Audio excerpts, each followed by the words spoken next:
Okay, the question was if you find yourself thinking back to your dad's lessons and stuff he's given you over the years. Well, I guess, like I was saying, probably more often than I'd like to admit to, especially in the way that I approach how I view people or relationships with people. Dad was always very good at reading people and kind of understanding people's motivations. And although I didn't always agree, I've found him proven right on more than one occasion. I was talking earlier about what we were discussing. I try not to judge people. Judge not lest you be judged. But Dad was always, well, he used to say, you don't have to judge people, but you can be a good fruit inspector. And a bad apple's a bad apple, and you don't, you can recognize that usually by a person's past or by current actions. I don't know, and I've found that to be very true. I don't judge other people for what they've done, but I do take that into account and kind of how I approach any sort of interaction or anything like that. I should probably explain that in a more articulate way, but I mean, a lot of the stuff that my dad has preached over the years has stuck with me, and like I said, he's very astute at reading people's sort of motivations, you know, understanding people sometimes better than they understand themselves, and he's proven himself right, yeah, and things he's pointed out to me that I didn't want to admit at the time, and later found out that yeah, he was pretty spot on in his assessment of a particular relationship or what have you, and like I was saying, I was thinking about him as I was trying to write my graduate school letter of intent or goal statement. Something he used to always say as scripture, I think from Proverbs or something, where there is no vision, the people perish. And George Washington Carver, the African American scientist, I think in the early 20th century, kind of paraphrased that where there is no vision, there is no hope. And I thought that was kind of a good sort of starter for an exploration of public policy, and coming up through the church. I kind of understand a little bit about how the importance of community and nonprofits and churches and community organizations with it to build up or lift up any community. So I thought that was kind of it's funny. I always kind of go back to things my dad taught me or preached over the years when I'm writing or trying to come up with stuff like that. So I mean, that's pretty much all I have to say about that. I can't get his voice out of my head, so I mean, and that's not necessarily a bad thing. Sometimes I get frustrated about it because I don't always see eye to eye with Dad. Obviously, I tend to be far more liberal in my approach to things, but there's definitely some wisdom there, and wisdom that he got from his own grandfather and growing up. So I appreciate that more so than I'd like to admit sometimes. That's so sweet. What's your favorite piece of advice that he's given you? I don't know. It's hard to come up with. It's hard to come up with one specific thing. I mean, there's so many things. I mean,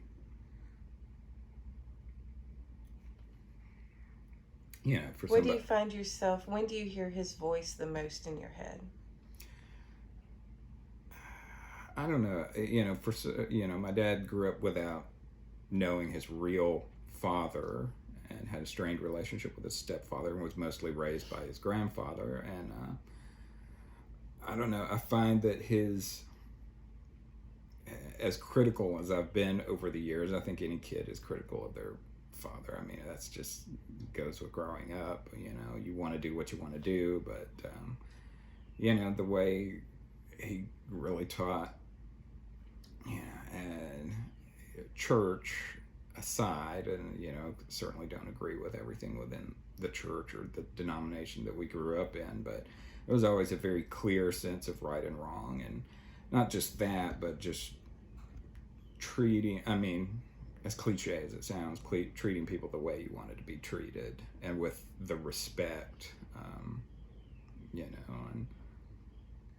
I don't know, Dad always wanted to serve, his community or his family, and, that work ethic, very deeply instilled, it's like my brother's the hardest working person I know, and I tend to be a little bit lazier, but I do, have pursued kind of academic things, so that's kind of how I've, internalized that, I guess, that's kind of been how that work ethic has manifested in me. But yeah, I guess the way I approach people and relationships in general, I just try and do right by people. I mean, it's kind of as simple as that, I guess. So, I mean, I hear his voice or his sermons or whatever, in all sorts of situations, which sometimes I'd rather not, but,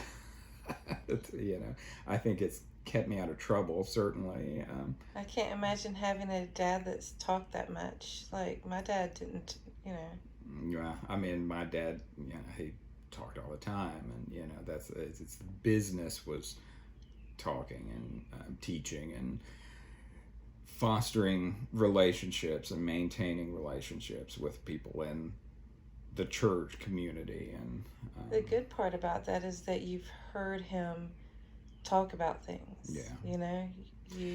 A lot of people, they're like, my dad didn't talk, especially about feelings, very much. So, well, it'd be nice to know how he felt about something. And Dad was definitely a little bit reserved about some of the things that the hard times he had lived through, growing up.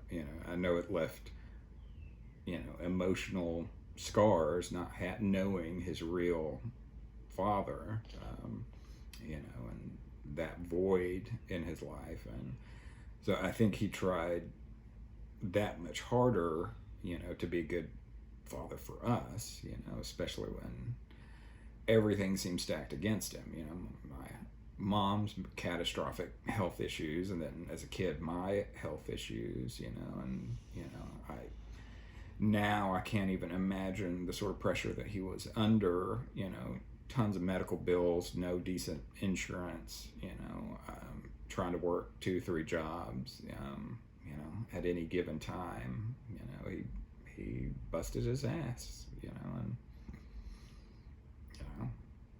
kept my mom going, got all 3 of us raised. So, I mean, do you think he realizes how you feel about him? I hope so. I don't know. I mean, I feel bad. Last year when he was sick, I tend to be a little overly critical of him, I think, just because we don't always see eye to eye on certain issues. And I mean, there were a couple times I snapped. One time I used some colorful language or some swear words that really, I think, shocked him. But I mean, I hope he knows that, I'm grateful that he got through all that, but, I'm upset with myself. I know there are certain things we'll never see eye to eye on. We're very different people, but, I'd like to think I'm a pretty decent person because of, the parents that I had and what they taught me. So, I mean, I think that's how I try and approach life. I want people to see me, whoever that may be, to, assess me as a as a decent person, and the other people who may be inspecting fruit, like that, whatever fruit I yield is edifying or uplifting, or just a way of treating other people well in the way I'd like to be treated, and with respect. And I don't know. That's about all I can think of to to say about that. But yeah, I do hope my dad knows that I love him, and that, I respect him. Hope I can be somebody that he's proud of and that he can respect too, even though we don't always see eye to eye.